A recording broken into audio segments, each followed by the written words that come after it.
মেজাজটা গরম হয়ে গেল গা। মায়ের বাপ কদিন ধরে কোনো কেসই আহে না হাতে। এ হ্যালো কি হইছে? স্যার তাড়াতাড়ি আহেন, আমাকে বাড়িতে দুজন হত্যা করে মরে গেছে গা। কি কও হাসাইনি? হ্যাঁ আইতাছি। স্যার অনেক বড় একটা কেস পেয়ে গেছি তো। কি গো হাসাইনি? কি হয়েছে? হইলো দুইজন আত্মহত্যা করে মরে গেছে গা। কি গো হাসাইনি? বাড়ি কোথায়? হইলো বাড়ির কথা তো জিগাইলাম না।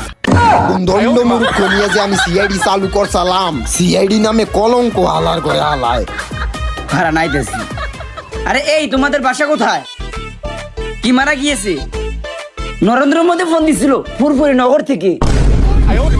কেমন তোর ওঠে? নরেন্দ্র মোদী বলে ওরে ফুরফুরি নগর থেকে ফোন দিয়েছে। আর বাড়িতে আছে না দুটো টিকটিক আত্মহত্যা করে মরে গেছে গা। এদিকে ফোন দিছিল। হকালো লান এটা কিন্তু আমার জীবনের সবচেয়ে বড় কেস।